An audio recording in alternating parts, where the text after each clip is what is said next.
Fala galera, sejam muito bem-vindos a mais um vídeo do Clube do Design. Eu sou Iago Maciel e hoje eu trago um top 5 de expressões super úteis para After Effects. Se você não sabe o que são expressões, elas são pequenos códigos de programação que vão te auxiliar na hora de você construir suas animações. E a função delas vai desde automatizar um movimento até modificar ou criar o seu próprio efeito. Eu também vou deixar linkado aqui na descrição os links que eu usei como referência na hora de produzir esse vídeo. Um deles é um vídeo do Ben Marriott, onde ele mostra algumas expressões que ele usa. O vídeo é bem completo e muito interessante. Outro link é de um artigo do School of Motion, que também aborda as expressões em loop. Então se você quiser aprofundar sobre o conteúdo que eu vou te passar nesse vídeo, eu recomendo fortemente que você dê uma passada nos links da descrição. Mas antes da gente partir para o conteúdo desse vídeo, eu queria te convidar para participar do nosso servidor do Discord, que é lá onde a gente vai trocar uma ideia, tirar dúvidas de vocês e que também futuramente vai ter um conteúdo exclusivo para quem é nosso assinante aqui do YouTube. Então eu te espero lá. Beleza, a primeira expressão que eu quero te mostrar vai auxiliar a gente a manter a espessura do stroke na hora de mudar a escala de um objeto. Eu separei aqui essa composição de exemplo para a gente ver na prática como funciona.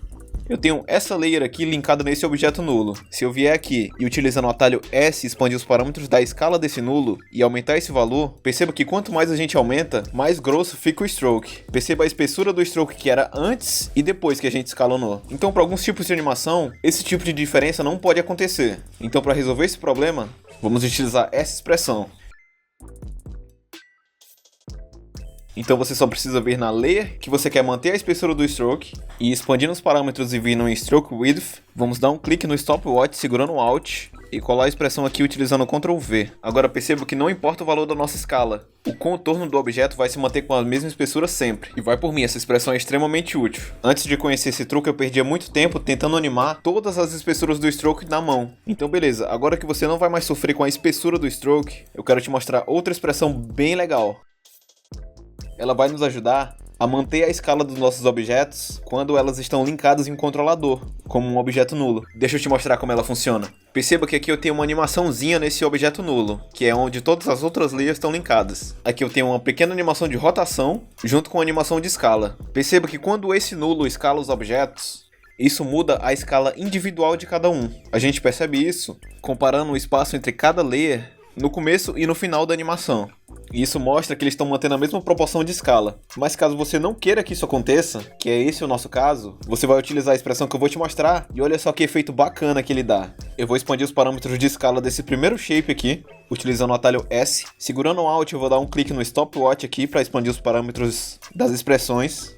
Eu vou colar a nossa expressão aqui e agora eu vou copiar essa expressão para os outros layers. Para fazer isso, vamos selecionar a escala desse shape, vamos vir em Edit e selecionar Copy Expression Only. Feito isso, você vai selecionar todos os outros layers e dar um Ctrl V. Agora eu vou dar um preview para você ver como fica. O resultado é bem interessante, né?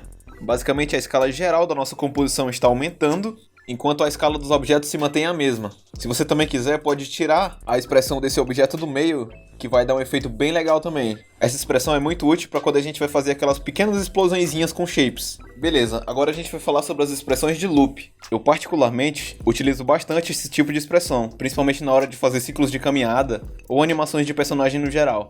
Aqui eu vou falar das três que eu mais uso, que é a expressão de loop Cycle, Ping Pong e Offset.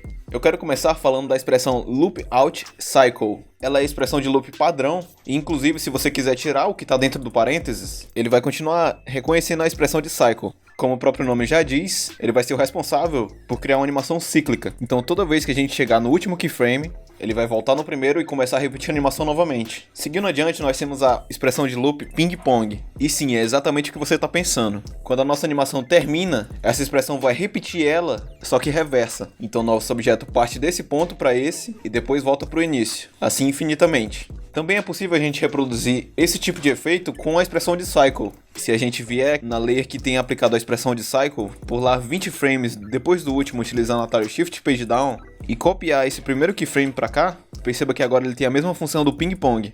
Então aí você começa a entender a liberdade que esse tipo de expressão te dá. Beleza, agora que você já conhece a funcionalidade dessas duas, vamos partir para a última, que é a Offset. Nessa aqui eu fiz uma animação um pouco diferente.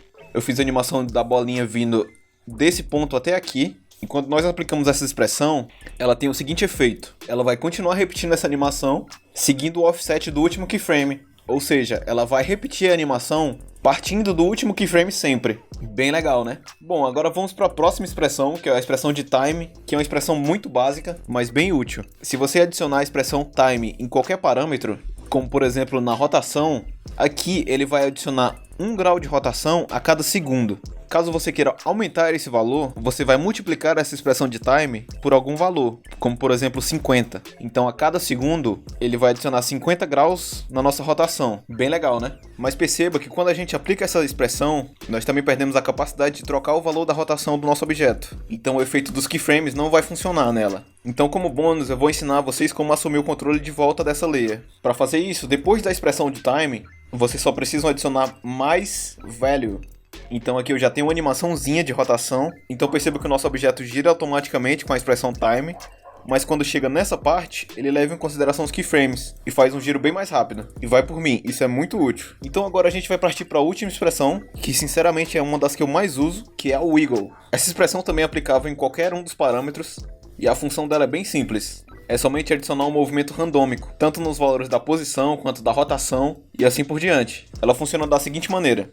Você vai adicionar essa sintaxe em qualquer um dos parâmetros, wiggle, abre parênteses, frequência, vírgula, amplitude. Ou seja, aqui no 1, ele está diretamente relacionado com a frequência do movimento, e aqui no 50, ele vai definir a amplitude desse movimento. Essa expressão aqui está com um movimento bem sutil, então caso você queira aumentar a frequência desse movimento, vamos colocar um 10 aqui no lugar do 1, e a gente tem um movimento bem mais exagerado. Então se você quiser que esse movimento vá mais longe, nós vamos aumentar a amplitude, somente trocando esse último valor. Bem interessante, né? Você pode copiar essa expressão também para rotação.